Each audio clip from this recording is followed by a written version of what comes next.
오늘의 주요 뉴스입니다. 국내 코로나19 신규 확진자 수가 46일 만에 50명 밑으로 떨어졌지만 완치 판정을 받고 다시 확진되는 경우가 속출하고 있습니다. 방역당국은 폭발적인 지역사회 감염이 언제든 나타날 수 있다며 긴장을 놓치지 않고 있습니다. 비용을 못 내겠다며 격리시설 입소를 거부한 대만 여성에게 본국 송환 조치가 내려졌습니다. 격리 지침을 무시하고 벚꽃 구경에 나선 베트남 유학생 3명도 강제 추방될 것으로 보입니다. 아베 일본 총리가 코로나 사태와 관련해 내일 긴급 사태 선언을 할 것으로 전해졌습니다. 확진자가 하루 3만 명, 사망자가 1,000명씩 나오는 미국은 이번 주가 진주만 피습 9.11 사태와 비교되는 최악의 한 주가 될 거라고 전망했습니다. 더불어민주당이 긴급 재난지원금 지급 기준을 소득 하위 70%에서 모든 국민에게로 입장을 바꿨습니다. 민주당은 이 경우 4조 원 정도 추가된 13조 원 내외 재원이 필요하다고 설명했습니다. 배달앱 1위 업체 배달앱 민족 수수료 개편이 사실상 꼼수 인상이라는 비판에 결국 배민 측이 사과했습니다. 일부 지자체들이 도입하고 있는 광고료와 수수료 없는 공공 배달앱이 대안이 될 수 있을지도 주목됩니다. 성착취물이 제작 유포된 텔레그램 박사방을 수사 중인 경찰이 이를 이용한 유료 회원 10여 명을 특정해 입건했습니다. 경찰은 엠번방을 처음 만든 것으로 알려진 갖가 추적과 관련해서는 의미 있는 단서를 확보했다고 밝혔습니다.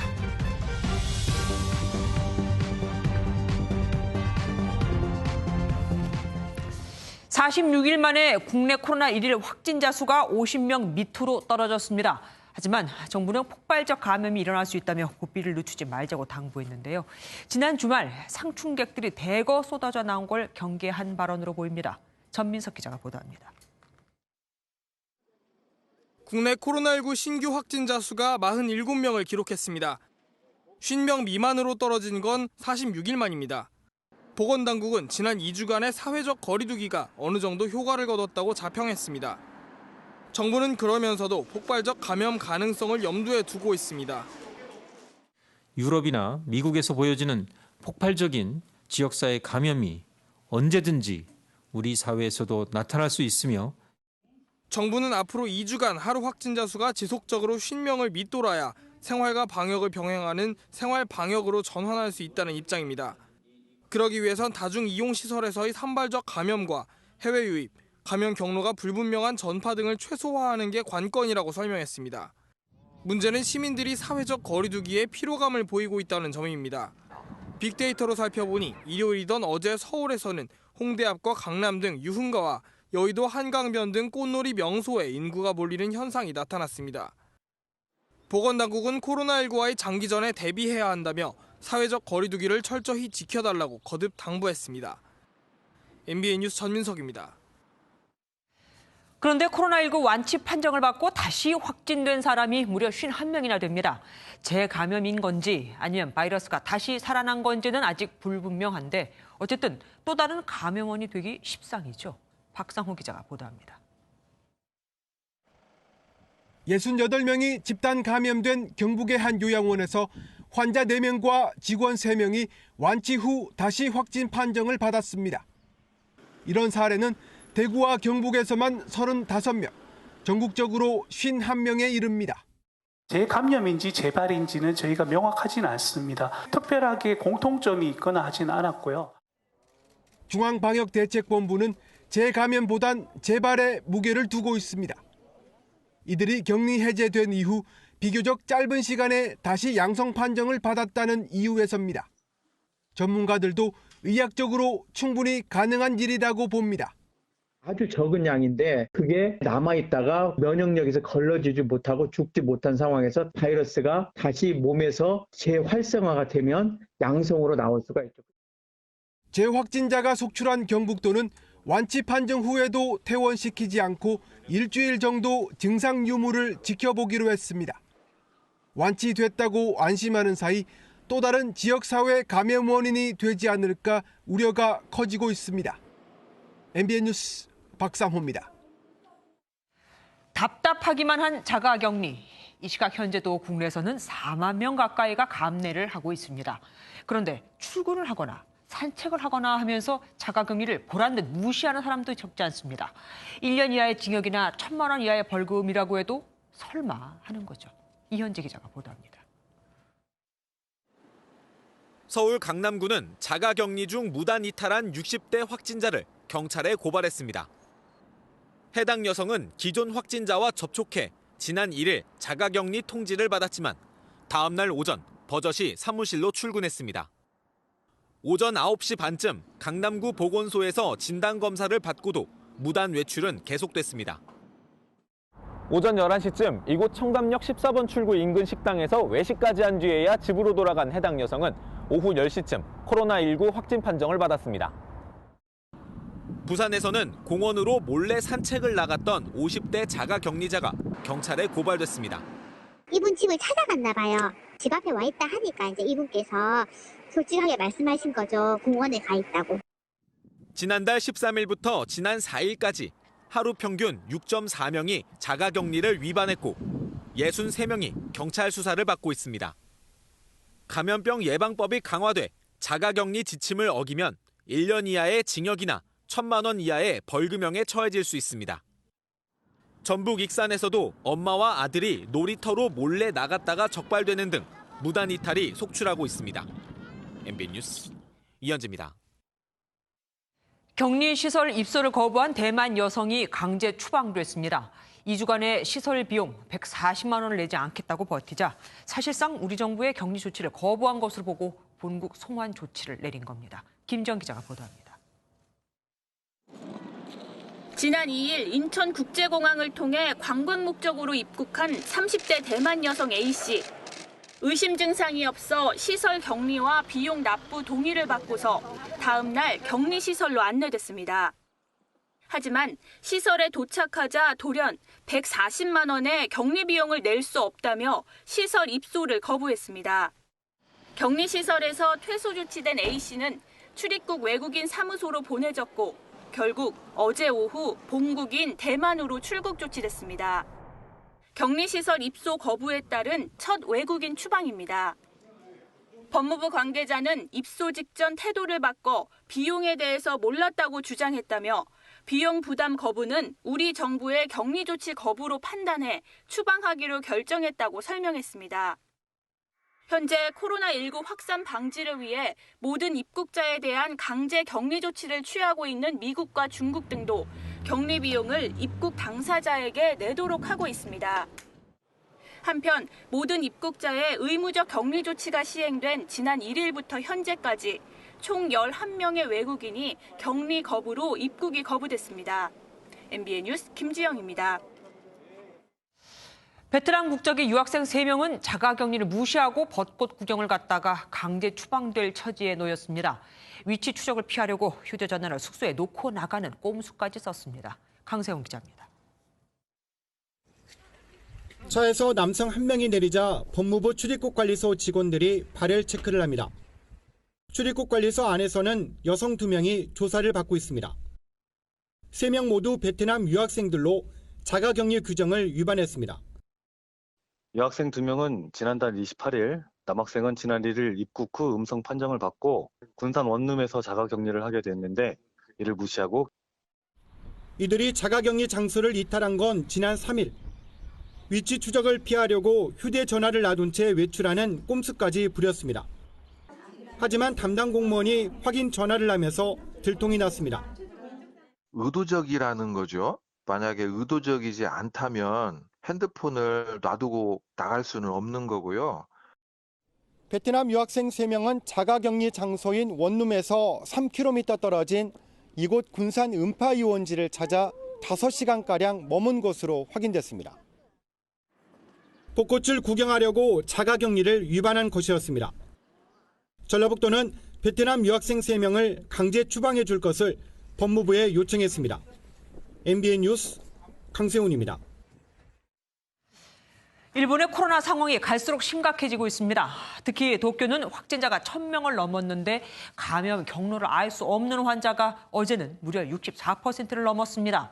아베 총리는 내일이라도 당장 긴급 사태를 선언하겠다고 밝혔습니다. 장명훈 기자입니다. 일본 내 코로나19 확진자가 5,000명에 육박하고 있습니다. 도쿄도는 일주일 전 400명 수준이었던 확진자 수가 2배 이상 늘면서 1,100명을 돌파했습니다. 더 큰 문제는 확진자 중 절반은 어디서 어떻게 감염됐는지조차 알 수 없다는 겁니다. 東京をはじめとして都市部を中心に感染者が急増し、感染経路の不明な感染者も増加しているというふうに承知しています。 폭발적 감염 사태로 도쿄가 제2의 뉴욕이 될 수 있다는 우려가 나오고 있는 상황. 아베 신조 일본 총리는 긴급 기자회견을 열고 내일이라도 긴급 사태를 선언하겠다고 밝혔습니다.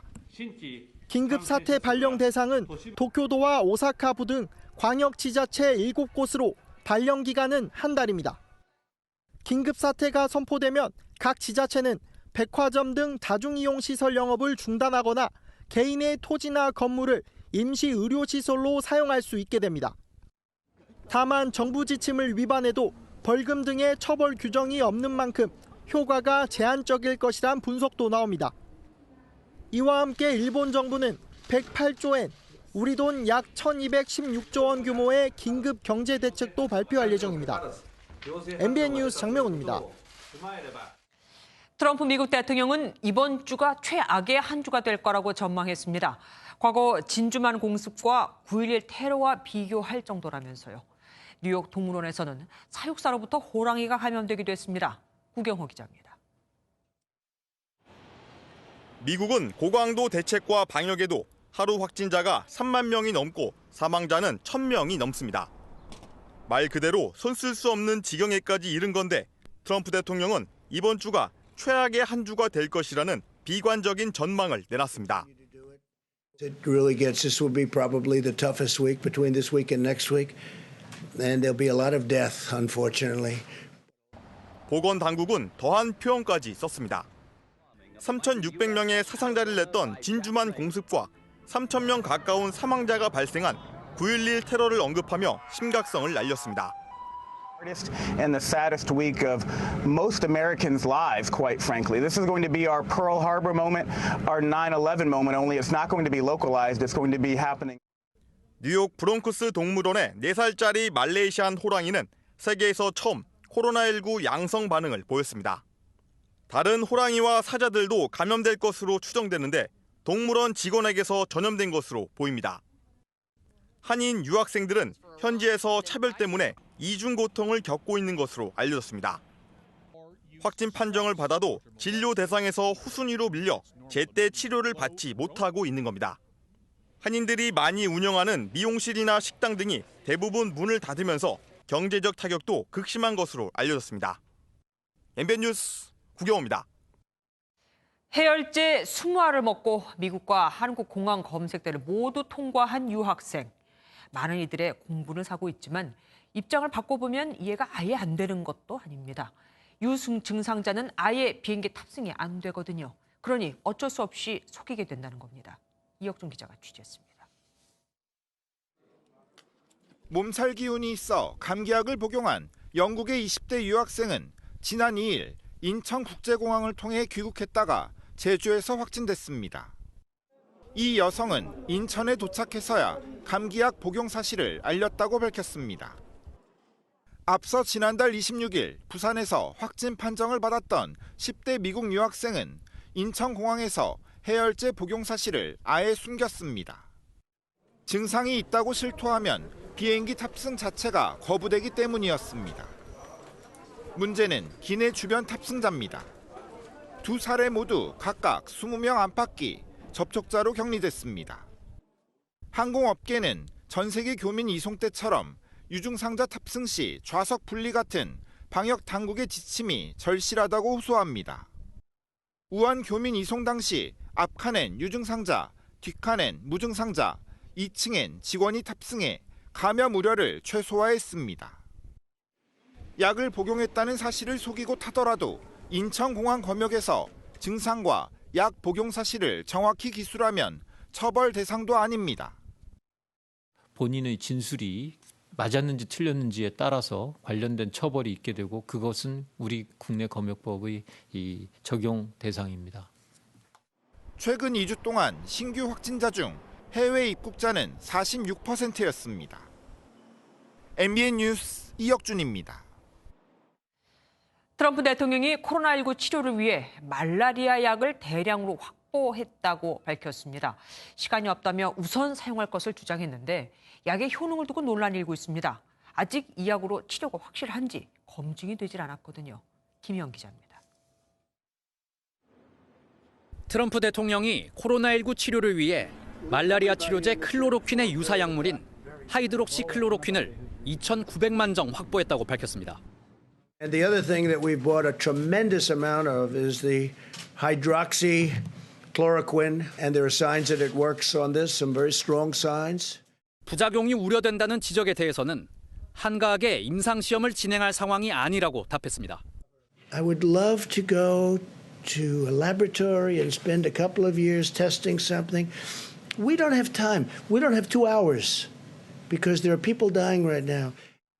미국 언론들은 트럼프 대통령이 효과가 입증되지 않은 약을 권하고 있다며 비판했습니다.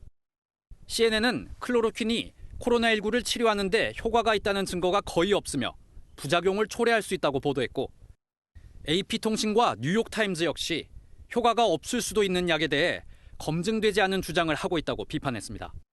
현재 미국과 프랑스 정부는 클로로퀸 사용을 승인했지만 유럽연합은 반대 입장을 고수하고 있습니다. WHO 세계보건기구는 클로로퀸을 포함해 코로나19 치료제로 거론되는 약물 4종에 대한 임상시험을 진행 중입니다.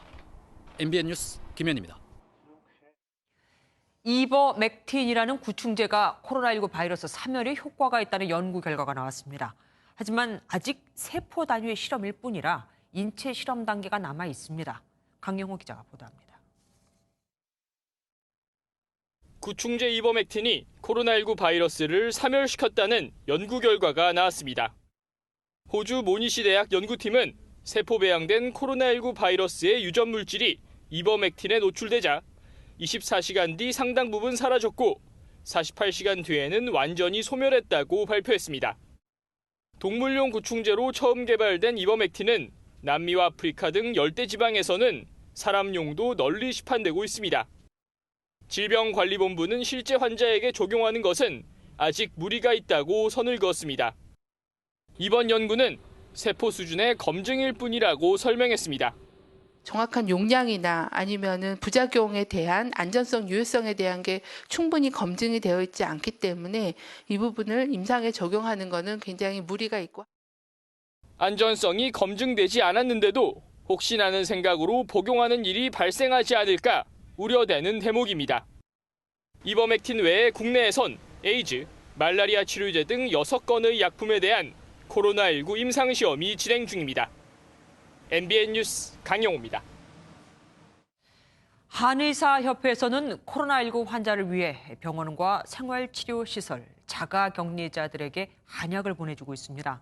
그런데 일부 병원과 시설에서 환자들에게 한약 전달을 거부하고 심지어는 복용을 금하고 있습니다. 당연히 한의사협회 측과 갈등이 생길 수밖에 없겠죠. 강대엽 기자가 취재했습니다. 한의사와 한의대학생들이 코로나19 증상을 완화하는 것으로 알려진 한약재를 포장합니다.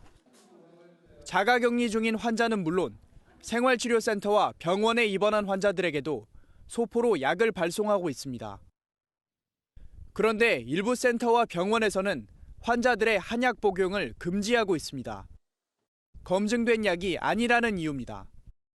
환자가 어떤 반응을 또 일으킬 수 있을지 저희가 이제 대처를 못하니까 이제 확인된 약만 드시게끔 하는 거죠. 대한한의사협회는 반발하고 있습니다.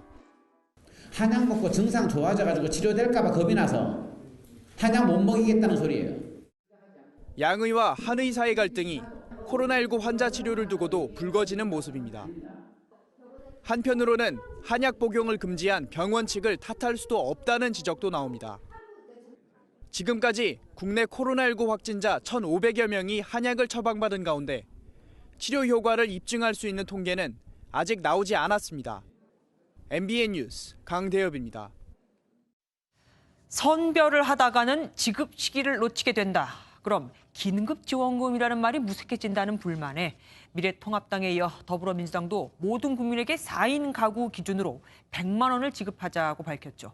청와대는 이에 대해 부정도, 긍정도 하지 않았습니다. 국회로 공을 넘긴 거죠. 김도현 기자입니다.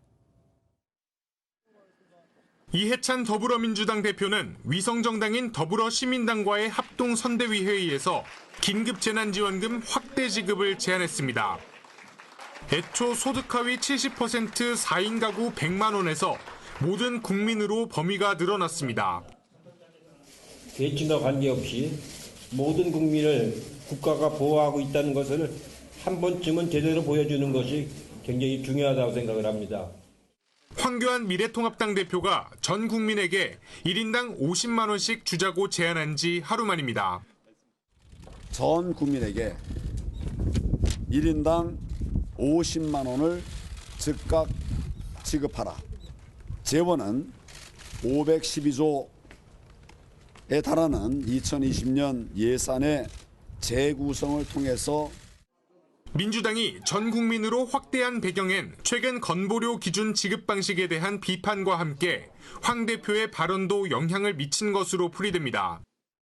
강훈식 수석대변인은 황 대표가 전 국민에게 지급하자고 말하면서 공간이 넓어졌다고 밝혔습니다. 이어 예산은 기존 9조 1천억 원보다 4조 원 늘어난 13조 원 수준이라고 덧붙였습니다. 청와대 관계자는 당과 사전 조율된 바 없고 국회에서 여야 합의 상황을 지켜보겠다고 밝혔습니다. MBN 뉴스 김도형입니다. 입조심하자고 그렇게 당부를 했건만 서울 관악 갑에 출마하는 미래통합당 김대호 후보가 30, 40대를 비하하는 발언을 해 또 논란이 되고 있죠. 미래통합당이 징계 절차 검토에 착수했지만 여권이 가만히 있을 리 없습니다. 바로 유권자에 대한 모독이라며 비판했습니다. 권영범 기자입니다. 미래통합당이 N번방 호기심 발언과 신체 비하 발언에 이어 이번엔 세대 비하 발언으로 논란에 휩싸였습니다. 문제의 발언은 미래통합당 소속 서울 지역 출마 후보들의 결의를 다지기 위한 자리에서 나왔습니다. 60대, 70대들 문제의식은 논리가 있습니다. 30대 중반에서 40대는 논리가 아닙니다. 그냥 막연한 정서입니다. 거대한 무지와 착각입니다. 서울대 금속공학과 출신으로 학생운동을 했던 김대호 미래통합당 서울 관악갑 후보는 사려 깊지 못한 발언이라고 뒤늦게 사과했지만 여권에선 맹비난이 쏟아졌습니다. 같은 지역구에 출마한 유기홍 더불어민주당 후보는 유권자들에 대한 모독이라고 강하게 질타했고 정청래 더불어민주당 마포을 후보는 청년 폄하 망언이라며 황교안 미래통합당 대표의 사퇴까지 촉구했습니다. 김종인 미래통합당 총괄선거대책위원장은 당의 입장이 아니라며 수습에 나섰고 선거대책본부는 즉각 징계 절차 검토에 들어갔습니다. 윤리위원회 징계를 지금 검토 중이고요. 심각하죠. 선대위 차원에서도 이거는 있을 수 없는 발언이다 이렇게 보고 있습니다. 황교안 미래통합당 대표까지 나서 아주 부적절한 발언이라고 지적한 가운데 막말 금지령을 내린 지 닷새 만에 다시 구설에 오르면서 미래통합당이 골머리를 앓고 있습니다. MBN 뉴스 권용보입니다. 서울 종로에 출마한 이낙연 민주당 공동상임선대위원장과 황교안 미래통합당 대표가 첫 TV 토론회에서 격돌했습니다. 점잖아 보이는 두 분. 하지만 한때 토론이 중단될 정도로 토론은 치열했습니다. 전정인 기자입니다. 서울 종로에 출마한 이낙연 민주당 후보와 황교안 통합당 후보가 처음으로 맞붙은 TV 토론회. 두 후보는 시작부터 코로나19 대응을 놓고 치열하게 격돌했습니다. 황 후보가 먼저 정부의 최초 방역 실패를 언급하며 포문을 열자 이 후보는 전 세계가 한국을 칭찬하고 있다고 반박했습니다.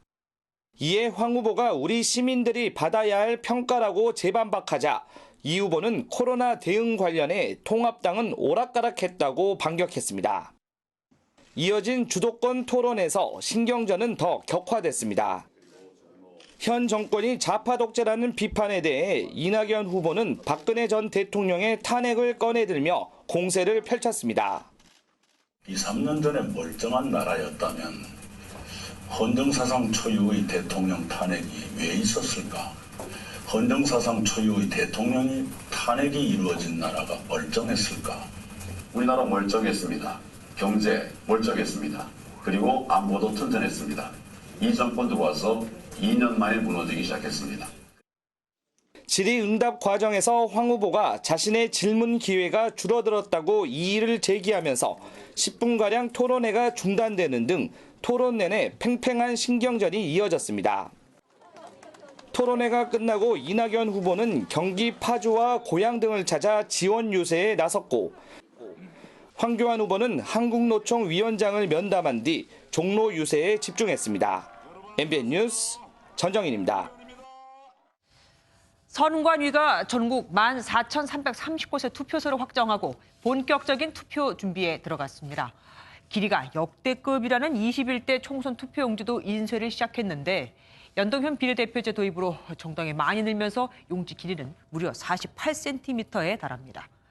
정치권의 관심은 과연 이 투표용지가 인쇄가 시작되기 전에 투표, 이 후보 단일화가 가능할까 하는 거였는데 결론적으로 말하면 모두 다 무산됐습니다.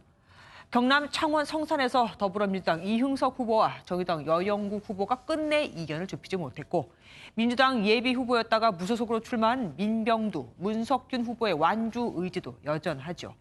이정현, 윤상현, 홍준표 등 거물급이 당 배지를 떼고 나온 서울 영등포 을과 인천 미추홀 을, 대구 수성 을 등도 미래통합당 후보와의 단일화 소식은 들리질 않았습니다. 총선이 딱 9일 남은 오늘 더불어민주당은 험지인 부산을, 미래통합당은 최대 승부처인 수도권을 찾아갔습니다. 배준우 기자가 함께했습니다. 더불어민주당 지도부는 코로나19와 조국 사태로 민심이 악화한 부산 경남 지역 공략에 나섰습니다. 4년 전 이 지역에서 8석을 확보했던 민주당은 공공기관 이전을 약속하며 추가 의석 의지를 드러냈습니다. 경합 지역이 많기 때문에 몇 석을 얻는다고 말씀드릴 수는 없습니다만 그래도 우리가 원래 목표로 했던 130석은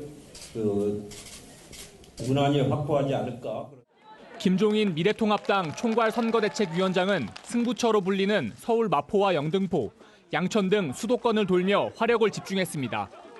통합당은 경제 무능 심판론을 앞세워 서울에서만 17에서 18석을 확보하겠다는 의지를 보였습니다.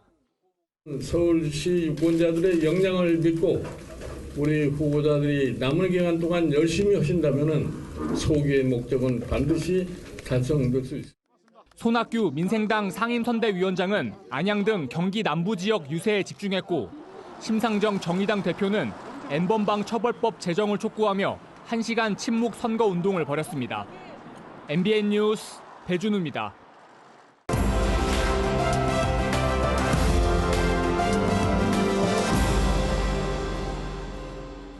총선을 앞둔 여의도의 정치권 움직임을 살펴보는 여의도 픽뉴스 시간입니다. 정광재 국회 반장과 함께하겠습니다. 어서 오십시오. 안녕하세요. 첫 번째 키워드가 재밌습니다. 네. 한일전 대 한중전. 누가 보면 축구하는 줄 알겠습니다. 네.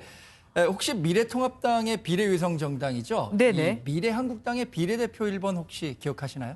우여곡절이 많이 있었죠. 그리고는 네. 윤주경 전 독립기념관장이 되지 않았나요? 아, 맞습니다. 네. 예. 윤 전 관장은 도시락 폭탄으로 유명한 독립운동가 윤봉길 의사의 손녀이기도 한데요. 네. 한국당이 상징성이 큰 비례 1번에 윤 전 관장을 배치한 데는 진보 진영에서 보수 정당을 향해서 공격할 때 사용하는 친일 정당 또 토착 왜구라는 비판을 의식한 결정이었다는 평가가 많습니다. 네. 실제로 인터넷을 중심으로 진보 진영에서는 이번 총선은 한일전이다라는 프레임으로 표심을 자극하고 있습니다. 화면에 보시는 것처럼 이순신 장군과 유관순 열사 등을 전면에 배치했고요. 김구 선생과 안중근 의사 등을 배치해서 반일 감정을 자극하고 있습니다. 그럼 반대로 보수 진영에서는 한중전으로 밀어붙이겠다 네. 이 얘기겠네요. 네, 맞습니다. 진보 진영의 한일전 프레임에 맞서서 보수 진영은 비슷한 논리로 한중전을 강조하고 있습니다. 이렇게 상대 진영의 공격을 그대로 반사해서 공격하는 것을 미러링이라고 하는데 보수 진영에서는 을지문덕 장군과 메가더 장군을 전면에 배치했고요. 당태종과 마오쩌둥 중국 주석을 대비시키면서 현 정부의 친중 외교 정책을 비판하고 있습니다. 또 최근 코로나19 최초 발원지인 중국에 대한 반중 정서를 보여주는 포스터로 표심을 자극하고 있습니다. 코로나 초기에 중국을 막지 않았다 이런 얘기 같은데 네. 이런 선거 구호가 자칫 이웃 나라에서는 기분 나쁘게 비춰질 수도 있어요. 네. 선관위에서는 뭐라고 얘기합니까?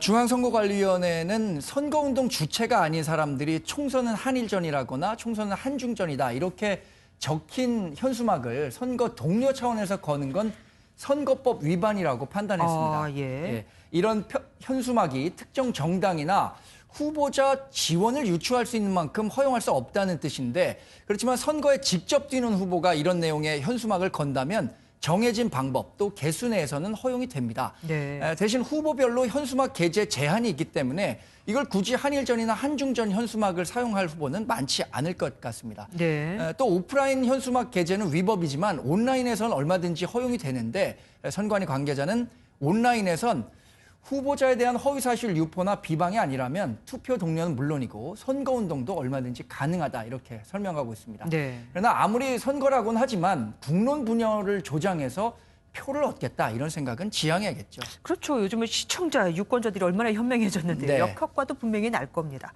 두 번째 키워드는 뭡니까? 두 번째 키워드는 불효자는 웁니다입니다. 유명한 노래가 있는데 저는 이 불효자는 웁니다에서 불효자를 무소속으로 고쳐서 무소속은 웁니다로 바꿔봤습니다. 아니 뭐 불효자야 돌아가신 부모님을 생각하면서 네. 울지만 무소속은 누굴 보면서 웁니까?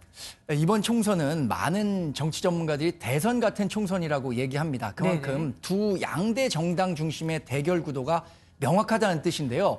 이 때문에 이 두 정당에서 공천을 받지 못하고 무소속으로 권토중례를 꿈꾸는 사람들의 처지가 지금 무척이나 어렵습니다. 네. 실제로 무소속으로 출마한 홍준표 전 자유한국당 대표, 또 김태호 전 경남지사, 이정현 전 새누리당 대표와 삼선 중진의 민병두 전 민주당 의원, 재선의 김관영 전 바른미래당 원내대표 등이 힘겨운 싸움을 이어가고 있습니다.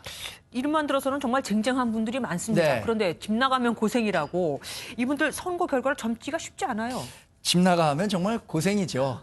무소속으로 선거를 치른다는 건 정말 어려운 일인데요. 네. 사실 지난 2016년 총선에서는 133명의 무소속 후보가 나와서 11명이 당선됐습니다. 그러니까 무소속 의원들이 꽤 선전을 한 거죠. 그렇죠. 이번에는 124명이 무소속으로 입후보했는데 이 가운데 무려 현역 의원이 15명이나 됩니다.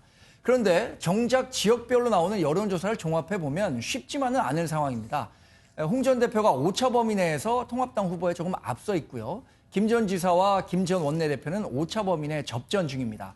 민 의원과 문희상 국회의장의 아들 문석균 후보는 선두권과 비교적 차이가 큰 3위권을 기록하고 있는데요. 네. 투표함이 다 열릴 때까지 결과를 알 수 없다지만 국회까지 오는 무소속 후보들의 길이 험난하다는 건 부인하기 어려운 현실입니다. 예, 이제 아흘에 남았습니다. 오늘 말씀까지 듣겠습니다. 고맙습니다. 4.15 총선 승부처를 가다 이번에는 드물게 3파전이 펼쳐진 대구 북갑입니다. 대구 북갑은 전통적으로 미래통합당의 텃밭으로 꼽히지만 이번에는 현역 정태욱 의원이 무소속으로 나서면서 3파전이 된 겁니다. 우정환 기자가 취재했습니다.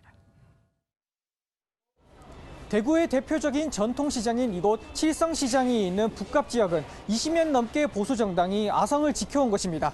그 아성에 도전하려는 민주당 후보와 수성하려는 통합당 후보, 그리고 무소속 현역 후보가 각축을 벌이고 있습니다. 이현태 더불어민주당 후보는 대구 북구의원을 지낸 경력과 지난 지방선거에서 북구청장 후보로 40% 넘는 득표율을 얻은 점을 강조합니다. 오랜 세월 동안 북구를 지켜왔고 북구 주민들에게 충성해왔습니다. 그리고 북구를 위해서 일해왔고 앞으로 북구를 발전시킬 많은 공약들을 준비했습니다. 한국여성유권자연맹 회장을 지낸 양금희 미래통합당 후보는 문재인 정권 심판을 강조하며 제1야당에 힘을 실어달라고 호소했습니다. 이번 총선을 넘어 다음 대선에서 여성계의 힘을 모아 대선에서 정권 교체를 하기 위해 저가 큰 힘을 보탤 수 있기 때문입니다. 컷오프된 뒤 무소속 출마한 현역 의원 정태욱 후보는 공천이 잘못됐다며 자신을 뽑아주면 다시 통합당으로 돌아가겠다고 공언했습니다. 치열하게 의정활동을 했고 그 경험을 바탕으로 해서 제대로 된 문재인 정부의 독주와 독선 오만에 대해서 맞설 수 있는 후보, 그것이 바로 정태욱이라 생각합니다. 조명래 정의당 후보와 김정준 우리공화당 후보, 장금진 국가혁명배당금당 후보도 유권자의 선택을 호소하고 있습니다. 칠성시장에서 만난 한 유권자는 후보들이 새겨들어야 할 말을 남겼습니다. 국회의원이라고 나오면 내가 의무를 지고 이 나라를 위해서 뭘 하겠다고 나왔으니까 이 나라를 위해서 좀 열심히 해달라고 하는 것밖에. 민주당의 이변이냐, 통합당의 수성이냐, 현역 의원의 재선이냐, 유권자의 선택이 주목됩니다. MBN 뉴스 우종환입니다. 배달앱 1위. 배달의 민족이 수수료 체계를 바꾸면서 오히려 식당들의 부담이 커졌다는 지적이 많았지만 배민 측은 꿋꿋했었죠. 소상공인들에 이어 이번엔 정치권에서까지 쓴소리가 나오자 결국 배민 측이 머리를 숙였습니다. 길기범 기자입니다. 배달의 민족 앱을 켜자 오픈 서비스에 등록된 업체들이 먼저 눈에 띕니다. 주문 한 건당 5.8%의 수수료를 내는 업체들. 반면 매월 8만 8천 원을 내는 정액제에 가입한 업체들은 한참을 내려야 목록에 나타납니다. 배민 측은 지난 1일부터 정률제 광고를 늘리는 대신 수수료를 낮춰 전국 음식점의 52%가 혜택을 볼 수 있다며 광고 체계를 변경했습니다. 하지만 현장 목소리는 다릅니다. 중국집을 운영하는 김하경 씨는 광고료가 매달 30만 원 정도였지만 정률제로 바뀌면 지난달 매출 기준으로 수수료를 170만 원 내야 합니다. 많이 팔면 팔수록 우리한테 부담이 많이 가는 거죠. 그게 가장 큰 시급한 문제점이라고 생각합니다. 소상공인 연합회는 꼼수 가격 인상이라며 비판했고 정치권에서도 쓴소리가 나왔습니다. 배달의 민족이 자기 배만 불리는 민족이 되어서는 안 되지 않느냐 이런 비판도 나오고 있습니다. 임대료 이상으로 IT 업계에 바치는 꼴이 되지 않느냐.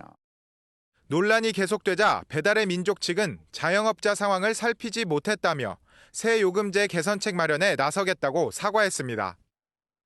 소상공인 연합회 측은 합리적인 개편을 기대한다고 언급했지만 배민과 요기요, 업계 1, 2위가 합병해 시장을 독점한 상황에서 현실적인 개선책이 나올 수 있을지 우려 섞인 목소리도 나옵니다. MBN 뉴스 길기범입니다. 배민의 수수료 인상 소식이 자영업자들에겐 전화위복이 되는 걸까요? 전북 군산시가 개발한 공공배달앱, 배달의 명수가 주목을 받고 있거든요. 광고료도 수수료도 없습니다. 배달의 민족 수수료 꼼수 논란에 전국 지자체에서 이 앱의 도입을 추진하고 있습니다. 김수영 기자입니다. 전북 군산의 한 찜닭집. 배달 주문이 스마트폰에 뜹니다. 이번 주문은 수수료를 내지 않아도 되는 공공 배달 앱으로 주문받아 배달 앱 수수료 부분만큼 여유가 생겼습니다.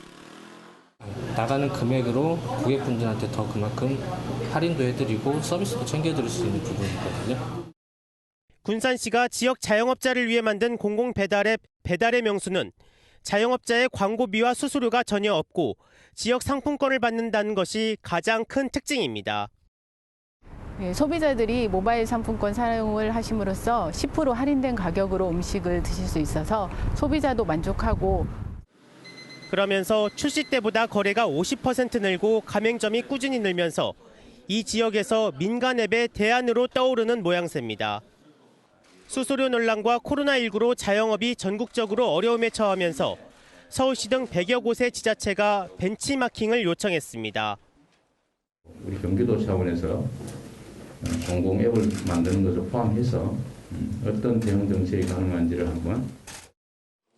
여당인 더불어민주당도 배달앱 수수료 논란의 해법으로 이 앱의 확산 유도를 제시하기도 했습니다.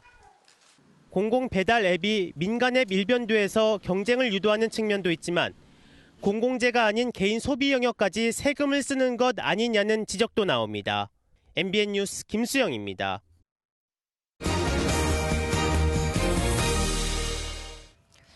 경찰이 처음으로 박사방 유료 회원 10여 명을 찾아내 입건했습니다. 대부분 30대였습니다. 이들에게 적용된 죄목은 아동 성착취물 소지 혐의. 만약 이게 법정에서 인정되면 1년 이하 징역이나 2천만 원 이하 벌금을 내야 할 수 있습니다. 고정수 기자입니다. 텔레그램에서 성착취물을 제작 유포한 혐의를 받는 박사 조주빈의 신상이 공개된 직후 경찰은 가담자 전원 수사 원칙을 드러냈습니다. 박사방의 조력자, 영상 제작자, 성착취물 영상을 소지, 유포한 자 등 가담자 전원에 대해서도 경찰로서 할 수 있는 모든 역량을 투입하여 수사를 이어가던 경찰은 박사방에 참여한 유료 회원 10여 명을 특정해 처음으로 입건했습니다. 아동 성착취물 소지 혐의로 입건된 이들은 대부분 30대로 미성년자는 없었습니다. 한 차례 압수수색한 가상화폐 거래소와 대행업체 5곳을 포함해 20곳을 압수수색한 경찰은 추가 유료 회원과 조주빈의 범죄 수익 규모가 밝혀질 것으로 보고 있습니다. 현직 군인 신분으로 박사방의 운영자급 공범으로 지목된 닉네임 이기아도 구속되는 등 수사가 빠르게 진행되는 상황입니다. 또 경찰은 텔레그램 성착취물 사건의 시초로 여겨지는 N번방 운영자 일명 갓갓검거에 대해서도 수사 단서로 삼을 만한 몇 가지를 추가로 확보했습니다. 민감용 경찰청장이 상당히 의미 있는 접근이 진행 중이라고 직접 밝힌 가운데 디지털 성범죄 특별수사본부는 지금까지 147명을 검거하고 25명을 구속했습니다. MBN 뉴스 고정수입니다. 조주빈은 평생 업소에 가지 않아도 되게 해주겠다며 공범들을 꼬셨다고 합니다. 현재 조 씨는 공범들과 서로 모르는 관계라고 주장하고 있는데 그럼 모르는 사람들끼리 일을 시키고 또 했다는 게 되죠. 범죄 단체 조직죄 적용을 피하려는 것으로 보입니다. 이어서 손기준 기자가 보도합니다.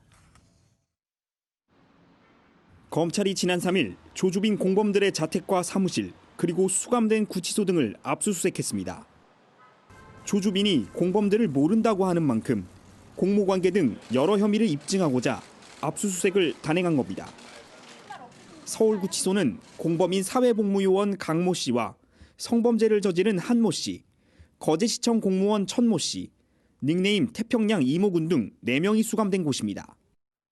이번 압수수색에서 검찰은 이들이 구속된 이후 작성한 메모와 주고받은 서신, 그리고 휴대전화 등 소지품 등을 확보한 것으로 전해졌습니다. 이 중 한 씨는 조 씨와의 공범 혐의로 재판에 넘겨졌지만 나머지 3명은 박사방이 수면 위로 오르기 전 개별 범죄로 구속 기소됐습니다. 여기에 조주빈은 오늘 강력구에서 조사를 받았는데 압수수색과 조사 모두 범죄단체 조직죄를 적용하기 위함으로 풀이됩니다. 검찰 관계자는 핵심에 있는 범죄자들은 얼굴을 알든 모르든 밀접하게 연락을 주고받은 관계라며 조주빈 일당을 발본색원하겠다는 의지를 드러냈습니다. 여기에 검찰은 자금 추적을 전문으로 하는 수사관을 투입해 조주빈 일당의 범죄 수익을 분석하고 있습니다. 또 수사 분량이 늘어남에 따라 서울중앙지검 내 검사 2명이 TF에 추가로 파견됐습니다. MBN 뉴스 송기준입니다. N번방과 박사방 등 성착취 텔레그램 대화방에는 10대 청소년 피해자도 많았죠. 우리나라에서는 강요에 의한 성매매 피해자라 할지라도 처벌을 받게 돼 있습니다. 피해자들이 더 숨을 수밖에 없다는 지적에 법 개정안이 나왔지만 이미 2년째 잠을 자고 있습니다. 김민수 기자가 보도합니다. 15살 소녀를 잔인하게 살해하고 안매장한 김해 여고생 살인 사건. 공범으로 체포된 한 10대 여성은 애초 가해자 그룹으로부터 성매매를 강요받은 피해자였습니다. 경찰에 신고하러 갔지만 성매매를 했으면 처벌을 받는다는 설명을 듣고 신고를 단념했고 나중에 가해자까지 된 것으로 알려졌습니다. 성매도를 한 경우에는 보호처분을 받는다는 것을 청소년들이 알다 보니까 신고하는 걸 좀 꺼릴 수밖에 없는 거죠. 현행 아동청소년 성보호법은 아동이나 청소년이 성매매를 하면 보호처분을 받도록 규정돼 있습니다. 강요나 협박을 받고 성매매에 나섰더라도 처벌을 피할 수 없습니다. 다른 범죄를 저지른 아이들과 같이 지내게 되는 상황에 놓이면서 아이들이 굉장히 어려운 상황들에 놓이고 부작용을 막기 위해 강요에 의한 성매매 피해 아동과 청소년의 보호 처분을 폐지하는 내용의 법률 개정안이 나왔지만 2년째 계류 중입니다. 강요와 자발적인 성매매를 구분하기 어렵다는 반론도 있지만 성착취 범죄가 더욱 은밀해지는 상황에서 피해자를 구제할 현실적인 방안 마련이 시급해 보입니다. MBN 뉴스 김민수입니다. 어제 저녁 서울에서 50대 남성이 흉기를 휘둘러 한 남성이 중태에 빠졌습니다.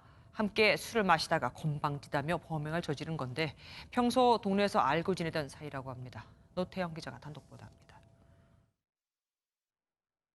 서울의 한 아파트입니다.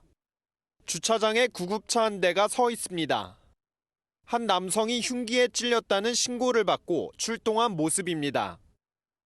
남자가 방 가운데 쭉 앉아갖고 쭉 있더라고. 움직이지도 않아. 난 죽은 사람인 줄 알았어.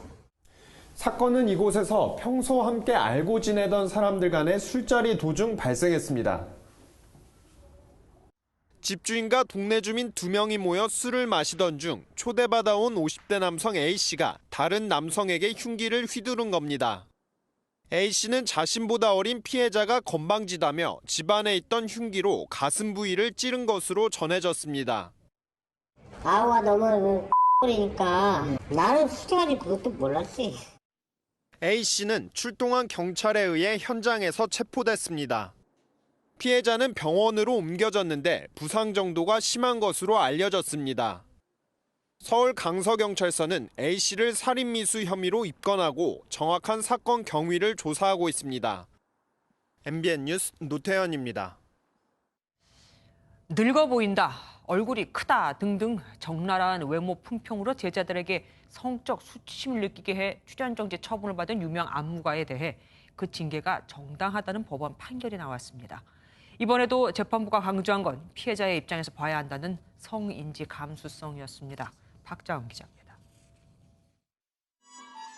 30여 년간 국립국악원에서 안무가를 해온 A씨는 제자들에게 성희롱 발언을 일삼았습니다. A씨는 늙어 보인다, 얼굴이 크고 뚱뚱하다 등 단순한 외모 품평을 하는데 그치지 않았고 연습할 때 신체의 민감한 부위를 가리키며 흔들린다라고 하거나 결혼한 단원을 언급하며 임신하고 얼마나 퍼져나올지 기대된다라는 말도 꺼냈습니다. 참다 못한 단원들이 성적 수치심과 모욕감을 받았다라며 국립국악원장에게 호소문을 제출했고 문화체육관광부가 감사에 나선 뒤 A씨에겐 1개월 출연 정지와 보직해임 처분이 내려졌습니다. A씨는 징계가 무겁다며 서울지방노동위원회에 구제를 신청했지만 출연 정지 처분은 정당하다는 판단이 나왔습니다. 보직해임은 면했지만 징계가 무겁다며 법원에 재심 판정을 취소해달라며 청구한 A씨. 재판부는 해당 언행이 평균적인 사람에게 성적 굴욕감, 혐오감을 느끼게 하는 성희롱이라며 무용단 체면과 위신을 해쳐 원고가 받은 1개월 출연 정지 처분은 경징계에 해당한다라고 밝혔습니다. 원고가 공연에 출연하지 못해 입은 불이익 또한 수당 지급 중단에 그쳐 무겁게 보이지 않는다고 봤습니다. 재판부는 또 성희롱 관련 소송 심리를 할 때 사건이 일어난 맥락에서 성인지 감수성을 잃지 않아야 한다라고 강조했습니다. MBN 뉴스 박자은입니다.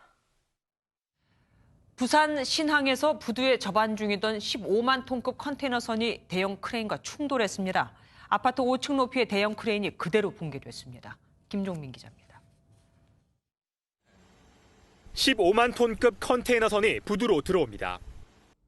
부두에 접안하는가 싶더니 방향을 오른쪽으로 틀다가 왼쪽 선미가 대형 크레인과 부딪힙니다. 아파트 5층 높이의 대형 크레인은 그대로 주저앉습니다. 컨테이너선은 멈추지 않고 바로 옆 크레인에 또 부딪힙니다. 부산 신항 이부두 8번 선석에서 사고가 난 건 오늘 오후 2시 50분쯤입니다. 부두로 접안 중이던 컨테이너선이 대형 크레인과 충돌했습니다. 이 사고로 크레인에 있던 기사가 다쳐 인근 병원으로 옮겨졌습니다. 바짝 붙어갖고 접안을 해놓으니까 크레인이 다리가 이제 내려온 상태에서 다리에 밀고 들어왔는 게라. 부산 신항 이부두의 가동은 최소 몇 달 동안은 차질을 빚을 것으로 보입니다. 부두 운영사 PNC와 부산 항만공사 등에 따르면 이부두 8번 선석의 안벽 크레인 5기 중 1기가 완전히 붕괴됐고 반대쪽 1기도 교체가 필요한 상태입니다. 가동 중단에 따른 운영사의 손해는 수백억 원에 이를 전망입니다. MBN 뉴스 김종민입니다. 코로나 사태가 기약 없이 길어지면서 손님들의 발길이 끊긴 자영업자들은 결국 폐업을 택하고 있습니다. 서울의 대표 상권으로 꼽혔던 경리단길과 대학로에서도 빈 상가가 속출하고 있습니다. 서영수 기자가 돌아봤습니다.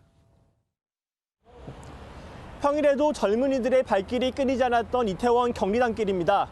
하지만 지금은 보시는 것처럼 인적도 드물고 경리단길이 시작되는 초입부터 상점에는 임대문이 안내문이 걸려 있습니다. 아예 문을 닫은 상점도 4곳이나 됩니다. 한때 서울에서 가장 뜨거운 상권으로 꼽혔던 이태원 경리단길에 무슨 일이 있었던 걸까요? 골목 곳곳에도 문을 닫은 상점이 쉽게 눈에 띄고 부동산에는 권리금 없이 내놓은 상가가 대부분입니다.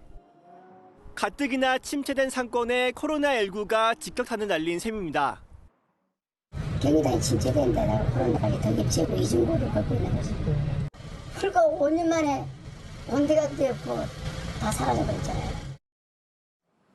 연극의 메카 대학로의 사정도 마찬가지입니다. 연극은 줄줄이 취소되고 인근 대학교는 온라인으로 개강하면서 오가는 손님이 뚝 끊겼습니다. 3분의 1 정도 떨어졌다 봐야죠. 지금 모임도 없고 연극도 안 보고 가슴앓이 하는 거죠. 정말 힘들죠, 지금. 정부가 내놓는 지원책도 하루하루가 위기인 이들에겐 너무 먼 이야기입니다.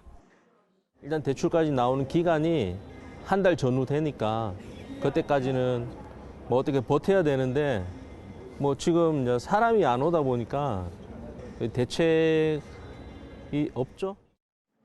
차라리 가게 문을 닫는 게 덜 손해보는 길은 아닌지 자영업자들의 고민이 깊어지고 있습니다. MBN 뉴스 성수입니다. 자영업자만 힘든 건 아닙니다. 직장인들은 무급을 강요받고 불법에 항의하면 돈을 줬다 다시 빼앗기고 근무 형태를 바꿔서 괴롭힘을 당하기도 합니다. 이상주 기자가 사례를 모아봤습니다. 지난 3월 노동시민단체 직장납치를 1구에는 하루 평균 40건의 코로나19 제보가 쏟아졌습니다. 기업들이 코로나19를 앞세워 사정이 어렵다는 이유로 강제 연차 소진이나 무급 휴직, 사직 등을 강요한 겁니다. 3월달 급여도 이제 지금 무급 4월달은 아예 하루도 일을 못할 거기 때문에 4월달에 대한 핑계는 앞으로 더 막막한 그런 실정입니다. 기준 없이 무급과 휴직 동의서를 강요하는 것은 엄연한 불법입니다. 그래서 일부 업체는 휴업수당을 주고 나서 기부금이나 고통분담금을 요구하기도 했습니다. 네, 3월 급여를 다 지급했던 원장님이 페이백을 요구했어요. 고통분담하라는 차원에서 급여 일부를 돌려달라는 말을 했습니다. 근무 형태로 괴롭히는 일도 있었습니다. 3월 재택근무로 오전 9시가 되어가는 시간 집에서 업무를 시작하였는데 매니저가 갑자기 문대를 통해 10시까지 사무실로 출근하라고 통보하였습니다. 문제는 연차 강요가 무급 휴직을 거쳐 해고로 이어지는 비율이 높아지고 있다는 점인데 정부가 긴급 진화에 나섰습니다. 기업과 우리 경제가 다시 기회를 잡을 수 있도록 노사가 힘을 합쳐 최대한 고용을 유지해 주실 것을 당부드립니다. 정부는 고용유지지원금 관련 예산 5천억 원을 증액하고 신청 절차를 간소화하는 등 코로나19 사태로 고용시장이 무너지는 것을 막겠다고 밝혔습니다. MBN 뉴스 이상주입니다. 전국의 대기가 매우 건조합니다. 현재 보시는 것처럼 전국 대부분 지역에 건조특보가 내려져 있는데요. 지도에서 짙은 색으로 표시된 서울과 강원 영동, 대구 등지는 실효 습도가 25% 이하까지 내려가 건조경보가 내려져 있고요. 그 밖에는 건조주의보가 발효 중입니다. 대구는 산불 위험지수 매우 높음 단계를, 그 밖의 지역들도 경계 단계를 보이는 가운데 당분간 비 소식이 없어서 더욱 주의가 필요하겠습니다. 내일 대부분 지역의 대기질 보통 수준이 예상되지만 경기 남부와 영서, 충북은 내일 오전 한때, 부산과 울산은 내일 늦은 오후에 미세먼지 농도가 높게 나타나겠습니다. 내일 서울의 아침 최저 기온은 6도로 오늘보다 4, 5도가량 높겠고요. 오후에 강원 영서 지방에는 5mm 미만의 적은 비가 조금 내리겠습니다. 남부지방 한낮에는 광주 20도까지 오르겠습니다. 영남 지역도 창원과 울산이 21도를 가리키겠습니다. 동해안 지역 강릉의 한낮 기온 19도가 예상됩니다. 수요일과 목요일에는 영동 지역을 따라 비가 조금 예상됩니다. 그 밖에는 맑고 건조한 날씨가 계속될 것으로 보입니다. 날씨였습니다. MBN이 선정한 이 한 장의 사진입니다. 겨울왕국 엘사 공주 옷에 왕관까지 쓴 여성이 끌고 가는 건 쓰레기통입니다. 외출 금지령이 내려진 호주에서는 유일하게 외출이 가능한 게 바로 이 쓰레기통을 내놓을 때인데 사람들이 이 기회 아닌 기회를 놓칠 수 없다며 저렇게 꾸미고 나가는 겁니다. 이 밖에도 인어공주, 마녀 등 기발한 복장을 하고 쓰레기통을 내놓는 사진과 영상이 참 많죠. 우리도 웃음 바이러스로 이 코로나 바이러스를 이겨보면 어떨까요? MBN 종합뉴스 여기서 마치겠습니다. 함께해 주신 여러분